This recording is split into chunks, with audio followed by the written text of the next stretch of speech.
Hi guys, I am Giselle Carvalho. Mag-present ko karon about control structures. Unsa di ang control structure? Control structure are like instruction that tells the computer what to do next. Mano siya ang hatag sa computer kung unsa nay buhaton and help po ni siya og choice sa mga tasks over and over para makip ang tanan sa tama. And there are three types of control structure na itulo. Ang isa is sequence. Ano siya is executes instructions in order. Ang isa is selection, make decision using condition. Mo ang selection is gahatag o ga-select ka og ganang mga decisions sa mga isa ka condition.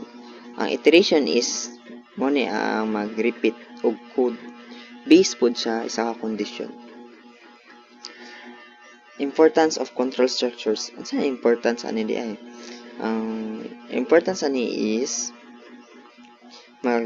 Maria po na ako maingon no? Ma-help ang computer, mapalo ang instruction na ang computer ang makabalo. So, mga right order niya sa tama and maghimo pud ni siya o mga smart decisions and repeat nga mga tasks kung needed siya. Mas dali ni siya and mas helpful if mag-organize ka. So, diri ta sa sequence structures. A sequence structure is like your morning routine. You wake up, brush your teeth, eat breakfast, and go to school in order. So, ang sequence niya is mo ni siya ang mga dapat in order siya nga mga buluhaton. Like, dapat step by step gid siya ang una to last. Dapat yun sunod-sunod like mag-brush kag teeth. Diba? Need pa nimo magbutang og toothpaste or and then brush nimo imong teeth. Dayon banlawan nimo imong baba. So dapat yun magkasunod siya. Mao na ang sequence structure. Na example diri sa Python ni siya nga code. So if mag-start yung program, nag-print siya og start program. Sunod hello world and then end game. End program. So ma-execute sila in exact sequence. Sunod-sunod. Like, if dili na sila sunod-sunod, dili na sequence. Like, kung mag-una ng in program, dili na siya sequence. So, pag mag-una ng iwit, di ba dapat una dapat, then iwit. So, kanus ama na to gamiton ang sequence structure. Gamiton na to siya if need na to siya nga ma-fix in order one after another. Nasa good for example tasks like na message, asking for input, or doing basic math.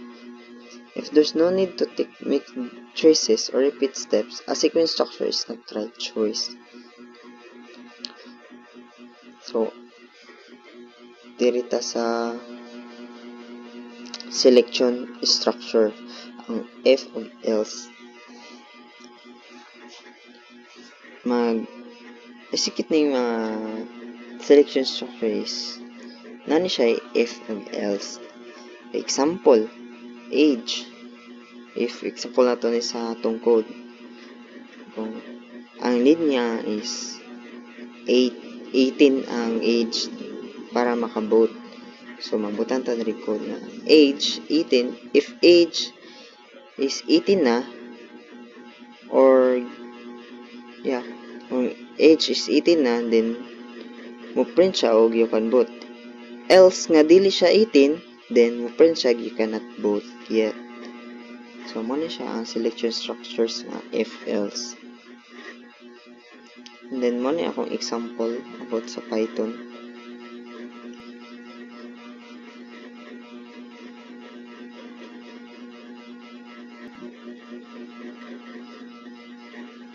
So dito sa use cases for selection structure.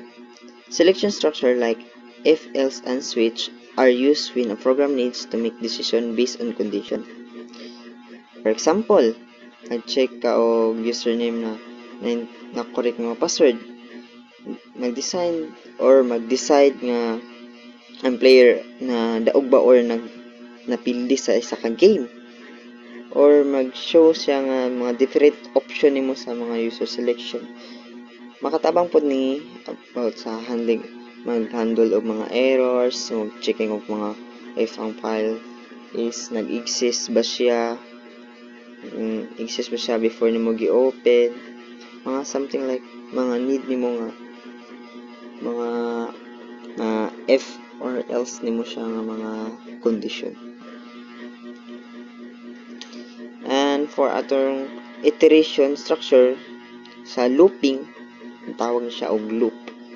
Na ko example diri sa Python. Nag-code ko diri for I in range of 1 and 6, print I. So pag i-execute nimo ni siya is naggamit man ko loop.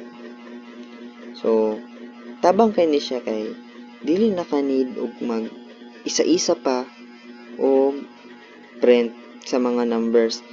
Na siya isa ka code nga para ma-repeat na siya 1 to 5. Dili na ka mag-isa-isa pa og kuan butang. So mo ni ang iteration structure or loop. Nap ko example diri. If mag-count ka 0 while count 3 or less than to 3, mag-print count and count. Then siya is count plus equals to 1. When to use iteration structure? Loops are used when we need to repeat tasks many times until the condition met. So gamiton nato ni siya nga structure kanang natay isa ka condition nga gusto nimo ma-meet na repeat na siya nang utro siya, dili mag-repeat na siya hantod sa meet niya ang condition nga iyang gipangita.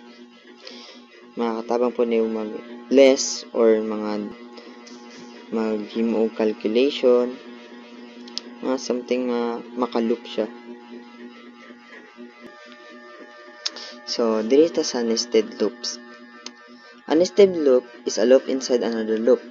So kani si nested loop is more maghatag ng example, more like nakay dulaan, and then gisulod nimo sa mga boxes nga gamay, and then katong mga boxes nga gamay gisulod pagid nimo sa box nga dako. So if magdula ka, ang una nimong buhaton or madula ka na magkuha ka og isa ka dulaan or katong tanan dulaan, ang una nimong buhaton is di ba open to nimong dako nga box, addiser to mga gagmay nga box. So mo ni si nested loops. Tabang kay ni siya kay kanang sa mga mga data nga mga row or columns. Pero naa siya mga disadvantages like slow while if sige mo gigamit permi sa isa ka program. So as I said, sa common pitfalls about sa nested loops, muhina gid ang performance, and then magka-infinite o nga magka-complex ang mga code, and then magka-indexing mga errors na dayon, and then redundant operation. Para ma-avoid ni is to optimize the loop. Use dapat nimo ang mga correct condition para mas dili siya mag-bug or ma-error, and then dapat i-simplify gid nimo as possible. And for our key takeaways sa sequence is kung mas simple ang sa structure sa sequence, mas dali ang instruction para ma-run siya in order or one after another. As a selection is dapat yun magagamit ka o mga condition about if else para makahimo og decision and makontrol mo ang mga program flow. Sa iteration is dapat repeat ang block of coding na gamit ang loop until a condition.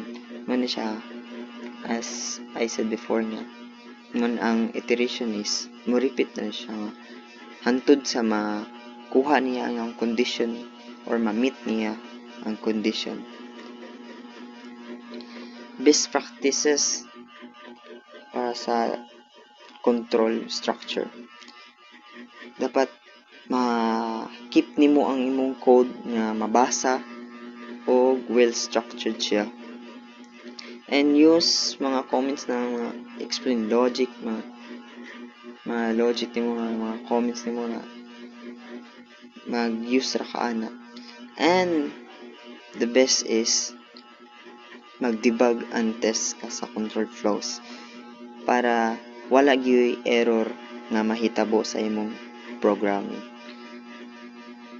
Diri sa practice suggestion is mag-write ka og katong program using atong tulo ka buok katong selection, iteration og sequence kay para mas mo level up or mo glow up ang imong pagka-programming pagka-programmer.